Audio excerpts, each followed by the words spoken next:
तो सर आज हम लोग संस्कृत का विशेष चैप्टर पे बात करेंगे, जिस चैप्टर का नाम है भारतीय संस्कार।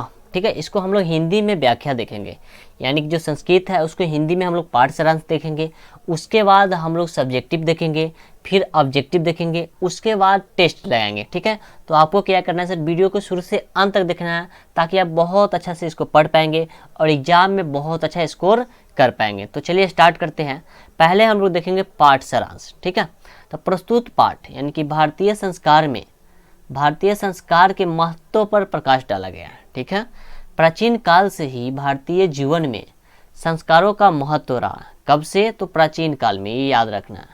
प्राचीन काल से ही भारतीय जीवन में संस्कारों का महत्व रहा है। विभिन्न संस्कारों से ही प्राचीन संस्कृति की पहचान होती है।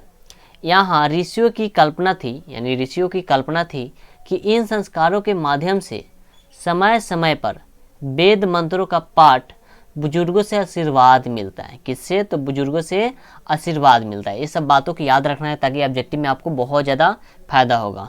हवन होता है तथा परिवार के सभी सदस्य एकत्र होते हैं और तब यज्ञ का आयोजन होता है। कौन सी का आयोजन होता है सर? तो यज्ञ का आयोजन होता है। संस्कार का अपना खास महत्व है। संस्कार का अर्थ शुद्धिकरण एवं गुण ग्रहण होता है। यहाँ ध्यान रखना कि संस्कार का अर्थ क्या होगा, तो शुद्धिकरण एवं गुण ग्रहण होता है। इससे दोष का निवारण होता है।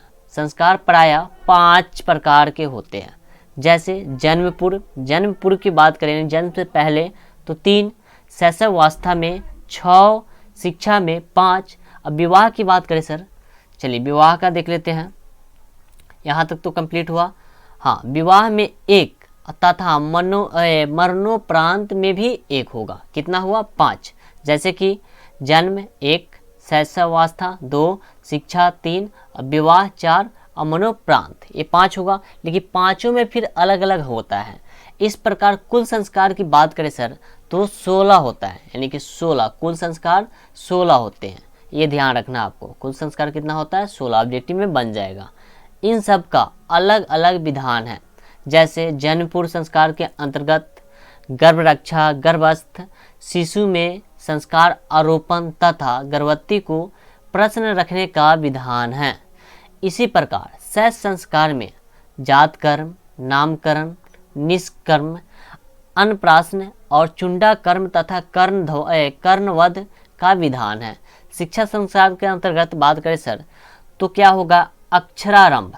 क्या होगा सर शिक्षा के अंदर? तो अक्षरारंभ, उपनयन, वेदारंभ और क्षौर कर्म, इस सभी को आपको याद रखना है। तथा समावर्तन का विधान है।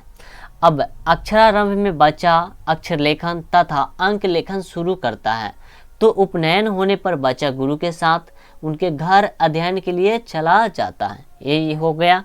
आगे देखेंगे, गुरु के आश्रम में ब्रह्मचर्य व्रत का पालन करते हुए अनुशासन में रहकर शिक्षा ग्रहण करता है।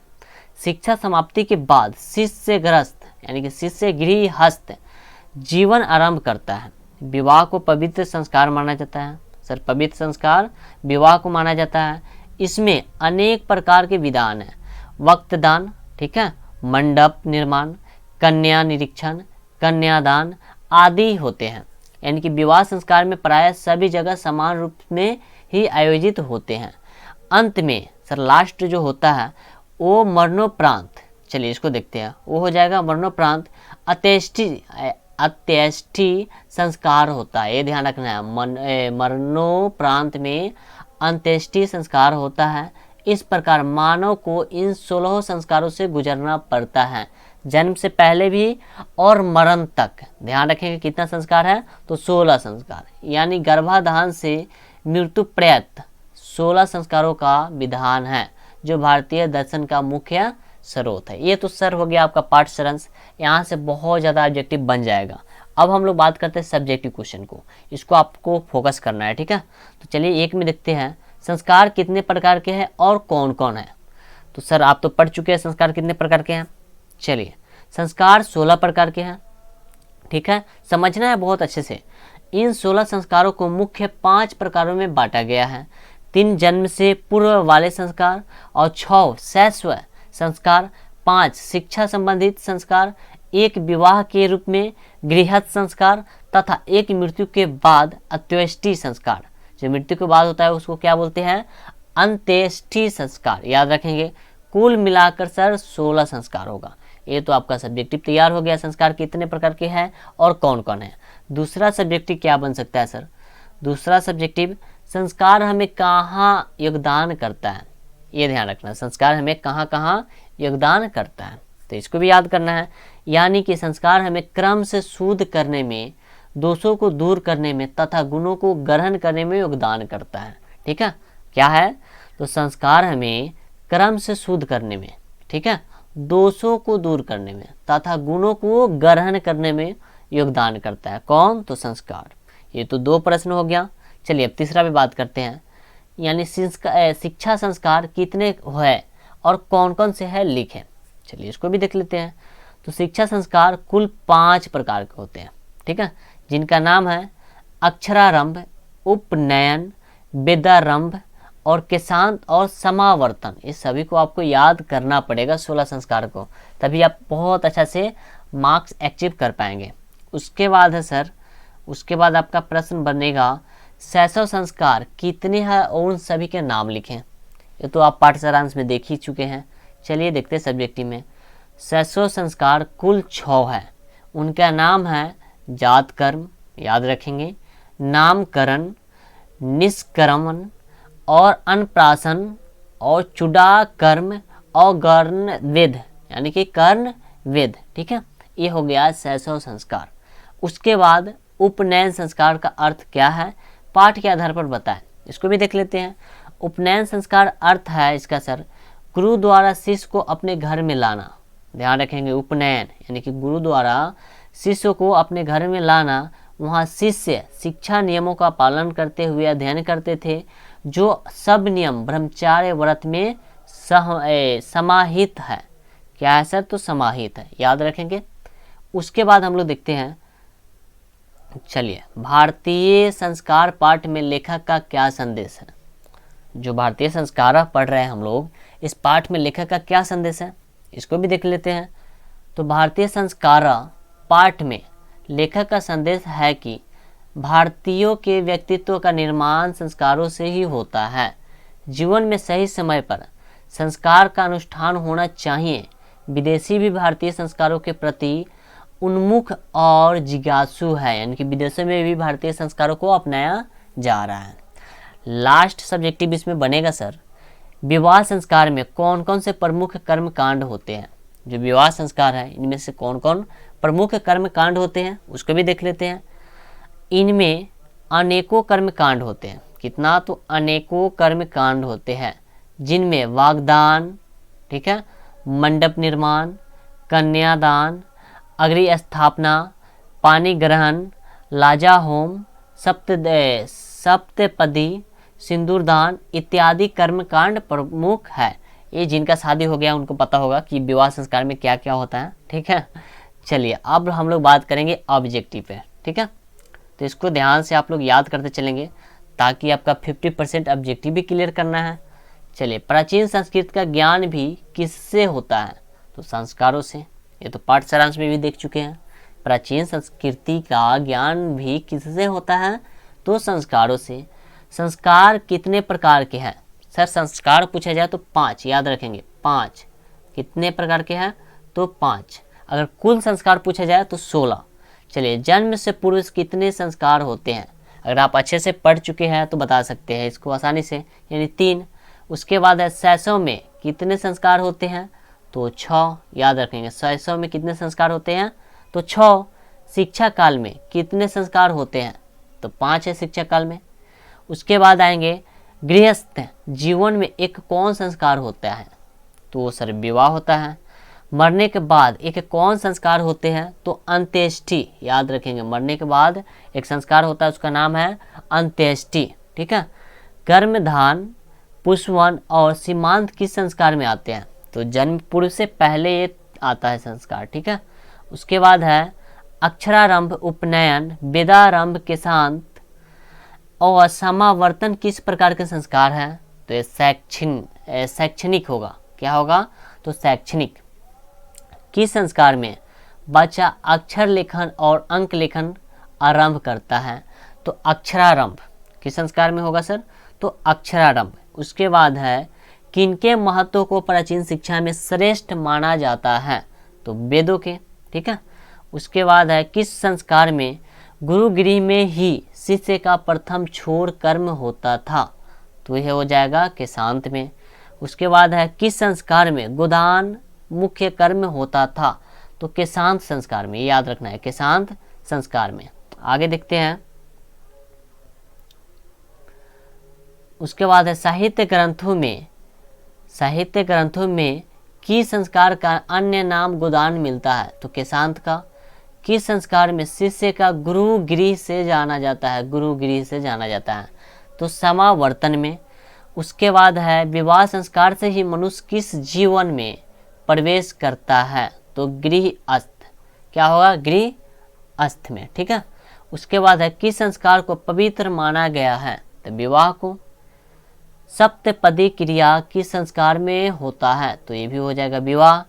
भारतीय जीवन दर्शन में कितने संस्कार हैं? भारतीय जीवन दर्शन में कितने संस्कार हैं? तो टोटल सर कितना हो जाएगा? 16। याद रखेंगे, टोटल संस्कार 16। भारतीय जीवन दर्शन का स्रोत क्या है? तो संस्कार। जात कर्म, नामकरण, निष्कर्मण, अन्नप्राशन और चूड़ा कर्म और कर्ण वेद किस प्रकार के संस्कार हैं? तो ये 600 संस्कार। ठीक है। कितना है सर? तो 6 है 600 संस्कार, याद रखेंगे। उसके बाद है किस संस्कार का अर्थ गुरु द्वारा शिष्य को अपने घर में लाना होता है?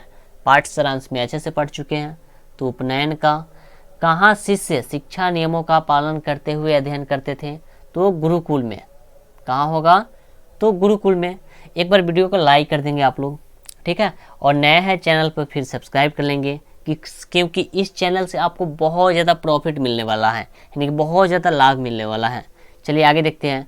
प्राचीन काल में शिष्य क्या कहे जाते थे? तो ब्रह्मचारी। प्राचीन काल में शिष्य को क्या कहा जाता था? तो ब्रह्मचारी। शिष्य कहाँ वेदारंभ करते थे? तो गुरुगृह में। कहाँ पे? तो गुरुगृह में। आगे देखते हैं। आजकल क्या सीमित होकर व्यंग रूप में प्रयोग किए जाते हैं? तो है संस्कार। संस्कृति के रूप में क्या भारत के व्यक्तित्व की रचना करता है? तो संस्कार। आजकल विदेश में बसे भारतीय किसके प्रति उन्मुख जिज्ञासु है? तो है संस्कार। उसके बाद है भारतीय जीवन में प्राचीन काल से क्या महत्व धारण किए हुए? तो वो होगा संस्कार। ठीक है। अब हम लोग टेस्ट लगाएंगे ऑब्जेक्टिव का। ठीक है। तो आप लोग रेडी हैं?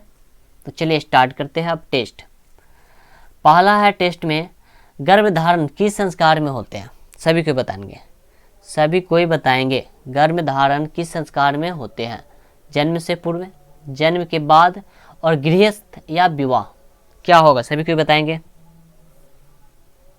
तो गर्भधारण किस संस्कार में होते हैं? तो जन्म से पूर्व, यानी कि जन्म से पहले। ऑप्शन नंबर ए हो जाएगा। नेक्स्ट प्रश्न है भारतीय दर्शन का महत्वपूर्ण उपादान क्या है?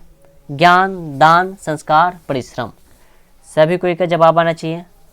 भारतीय दर्शन का महत्वपूर्ण उपादान क्या है? सर संस्कार हो जाएगा। ऑप्शन नंबर सी होगा। अगला प्रश्न, भारतीय दर्शन का महत्वपूर्ण स्रोत क्या है? संस्कार है, कीड़ा है, विद्या है, विद्यालय है। आपको अपने आप को चेक करके बताना है कि आप अभी तक कितना पढ़े और टेस्ट में कितना आप सफल हो रहे हैं। ठीक है। तो इसका ऑप्शन क्या हो जाएगा? ये हो जाएगा, यानी कि संस्कार। आगे देखते हैं प्राचीन संस्कृति की पहचान किससे होती है? धर्मों से, संस्कारों से, कर्मों से या धन से? पाठ सारांश में भी पढ़ चुके हैं आप लोग। एक बार वीडियो को लाइक कर देंगे सभी कोई। तो इसका ऑप्शन क्या हो जाएगा? बी हो जाएगा। ठीक है। आपको टेस्ट पूरा लगाना है ताकि इसके बाद कोई दूसरा चैप्टर नहीं पढ़ना पड़ेगा इसका। ठीक है। दूसरा आप वीडियो नहीं देख पाएंगे, यानी इसी से बहुत अच्छा से कंप्लीट हो जाएगा आप लोगों का। चलिए नेक्स्ट है सीमांतोत्तरयन किस प्रकार का संस्कार है? चलिए ये बताना है सभी कोई को। तो ऑप्शन क्या हो जाएगा? जन्म पूर्व संस्कार। ऑप्शन नंबर ए हो जाएगा। याद करते चलेंगे। प्राचीन काल में शिष्य को क्या कहा जाता था? प्राचीन काल में शिष्यों को क्या कहा जाता था?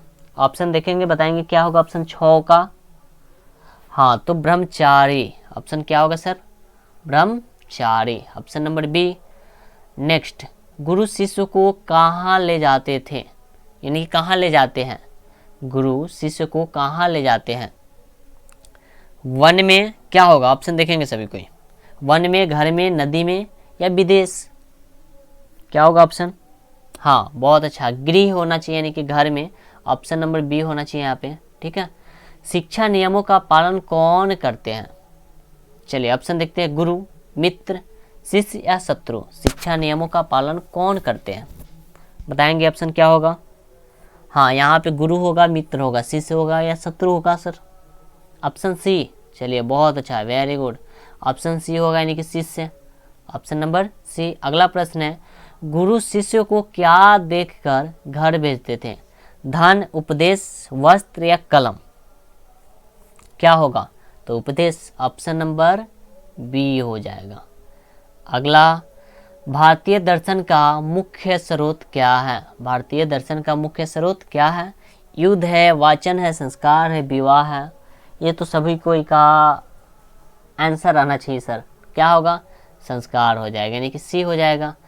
उसके बाद शिक्षा संबंधित कितने संस्कार है, शिक्षा संबंधित, चलिए बताइए कितना है। सभी कोई का जवाब आना चाहिए, शिक्षा संबंधित कितने संस्कार है, तो 5 हो जाएगा, याद रखना है 5। इसको रिलेट कर लेंगे आप लोग, ऑप्शन नंबर सी हो जाएगा, इसको रिलेट कर लेंगे। चलिए अगला प्रश्न, बचपन में कितने संस्कार हैं, याद रखेंगे सभी कोई, बचपन में कितने संस्कार हैं, बताइए, 2, 4, 6, 5, ऑप्शन क्या हो जाएगा। 6 हो जाएगा, बचपन 6 हो जाएगा, ऑप्शन नंबर डी हो जाएगा। अगला प्रश्न है, संस्कारों का मौलिक अर्थ क्या है, अर्थ बताना है, संस्कारों का मौलिक अर्थ क्या है, ऑप्शन पढ़ेंगे, समारोह का आयोजन, लोगों का सम्मेलन, या दोष दूर होते हैं तथा गुण का निर्माण होता है, या दान धर्म होता है। 13 का ऑप्शन क्या होगा, तो आप पढ़ चुके हैं, संस्कारों का मौलिक अर्थ क्या होता है, तो दोष को दूर करते हैं और गुणों का निर्माण होता है, ठीक है, यानी कि ग्रहण करते हैं। अगला टेस्ट प्रश्न है, भारतीयों में संस्कार से किसका निर्माण होता है, चलिए बताइए, ऑप्शन देखेंगे सभी को ही बताएंगे क्या होगा। तो इसका ऑप्शन की बात करें तो व्यक्तित्व, पढ़ चुके हैं सर, व्यक्तित्व, ऑप्शन नंबर बी। चलिए, वेद की पढ़ाई शुरू करना किस संस्कार के अंतर्गत है, वेद की पढ़ाई शुरू करना किस संस्कार के अंतर्गत है, तो क्या होगा सर, पढ़ाई, ये तो बहुत इजी है, क्या बताएंगे, वेद की पढ़ाई शुरू करना किस संस्कार के अंतर्गत है। क्या होगा, जन्म पूर्व या गृहस्थ या विवाह या शिक्षा, आप सभी को कमेंट करके बताएंगे इसको, ठीक है। चलिए अगला प्रश्न, संस्कारों के कितने भागों में बांटा गया है, 2, 4, 5, 6, संस्कारों के कितने भागों में बांटा गया है। कुल संस्कार की बात करें तो 16 है, लेकिन संस्कार को कितने भागों में बांटा गया है, तो हो जाएगा 5, ऑप्शन नंबर सी हो जाएगा। उसके बाद है, मरने के बाद कितने संस्कार हैं, मरने के बाद कितने संस्कार हैं, तो एक ही होगा ना, या 2 होगा या 3, 4, 5, 6, क्या होगा, सभी को बताएंगे, ऑप्शन क्या होगा, 1 होगा, ठीक है, option number A, very good, जिनका भी आ रहा है उन्होंने बहुत अच्छा से पढ़ चुके हैं। चलिए, किस संस्कार के द्वारा मनुष्य गृहस्थ जीवन में प्रवेश करता है, ऑप्शन दिख रहा है, बताएंगे, 18 का ऑप्शन बताएंगे क्या होगा, तो गृहस्थ यानी कि विवाह हो जाएगा, ऑप्शन नंबर क्या होगा सर, तो सी हो जाएगा। चलिए बहुत अच्छा, ऑप्शन नंबर सी हो जाएगा। अगला प्रश्न है, पुंसवन किस संस्कार के अंतर्गत आता है, जन्म पूर्व या गृहस्थ या विवाह या शिक्षा, 19 का बताना है, ऑप्शन क्या होगा। हाँ, पुंसवन किस संस्कार के अंतर्गत आता है, चलिए सभी को कमेंट करके बताएंगे, और ये भी बताएंगे सर हम आप लोगों को कितना अच्छा से समझा पाए या नहीं समझा पाए, वो कमेंट करके बताएंगे, ताकि मैं इससे भी बेहतर यानी कि पढ़ाने की कोशिश करूँगा, ठीक है। तो चलिए मिलते हैं नेक्स्ट वीडियो में।